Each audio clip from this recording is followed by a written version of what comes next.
Hello guys, so welcome back to my channel. Today is a new vlog. Earlier, Alvin and I went to Canadian Tire to purchase a home appliance which was on sale.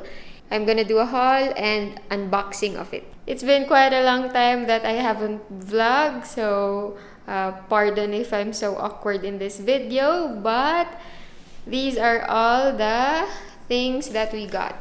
So we bought a hamper. It has wheels on it. There you go. Because the one that my cousin gave us already broke, that's why we needed a new one.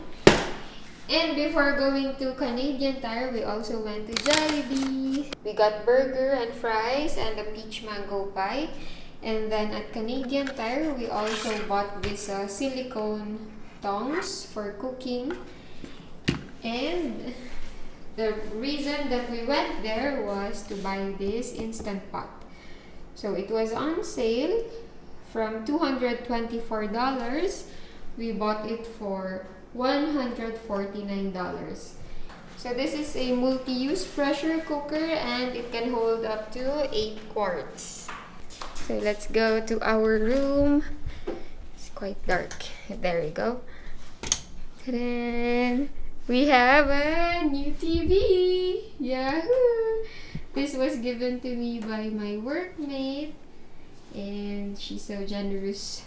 So they don't use it anymore. That's why she gave it to me. And the TV stand we bought at Facebook Marketplace for $25.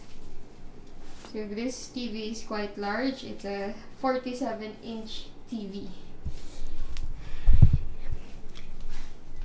Anyways, let's go back to the unboxing of the Instapot or Instant Pot.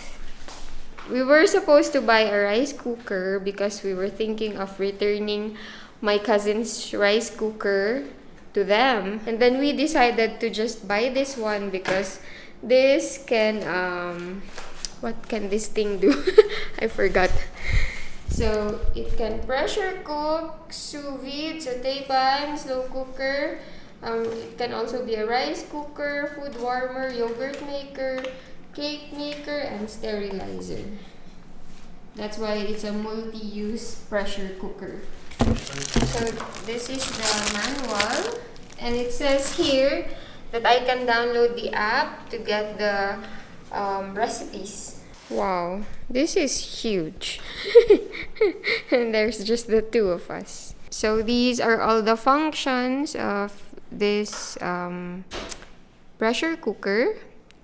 And later, we will try it because my cousin will come here and we will cook beef stew or beef soup. So I will show you guys later how we're gonna use this. But this is a look of the inside.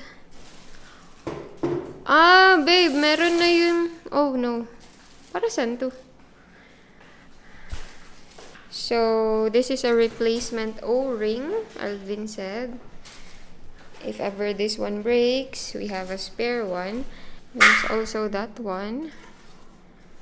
What's that for? No? No, I don't think so. Oh, yeah. Most likely. I have to read the manual to know what this is. Aside from the accessories that's in this box, there are also at the store which are sold separately. So yeah, we'll show you later how we use this Instant Pot for the first time.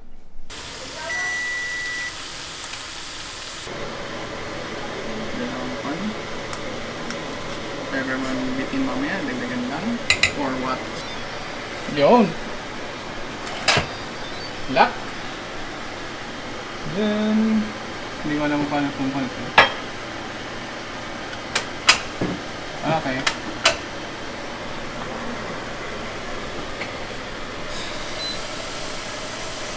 Needs 2 to 30 minutes. So the first use of the pressure cooker went well. The nilagang baka or the beef soup was really good and it was so tender. So that's it for the vlog, guys. I hope you enjoyed this haul and unboxing video and cooking video.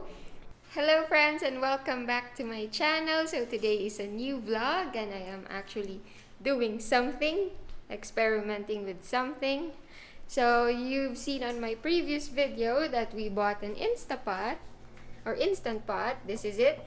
And the day after that we bought a stand mixer. And I just used the stand mixer to make a pizza dough. So this is my first time in making a pizza dough. And I'll show you what it looks like now. So I already proofed it once for 30 minutes. It's supposed to be 1 hour, but I was so impatient that I took it out of the oven and then cut it in half. So this is what it looks like now. And that's how big it is. So I have 2 doughs.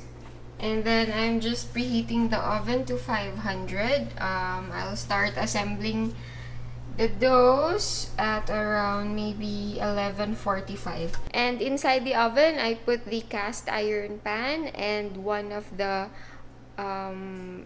rectangular baking trays that we have, so that it's preheating also, and it will make the crust of the dough crispy later or crunchy.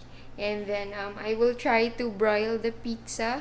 So first step is to preheat the oven at 500, or they say in other YouTube videos I have to preheat it at the highest level that my oven is capable of, and right now I'm experimenting at 500. And then once I put the dough inside, I will change it to broil. So the toppings that I will use for the pizza, of course, we can't forget the bread pizza sauce. Alvin bought this yesterday from Walmart. We also have pepperoni, and I'm also gonna put basil for a margarita, but the quality of this basil is not good, so anyways, I'll just have to do with it. And then Alvin also bought mozzarella cheese. So here. So this is what happened to my pizza. It got burned. And this one too.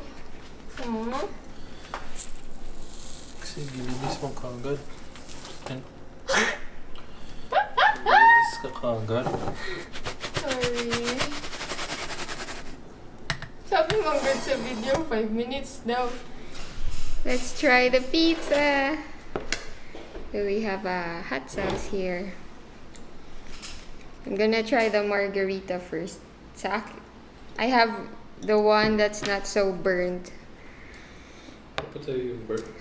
Sorry, man. Oh my goodness. Crunchy na good ang base yun.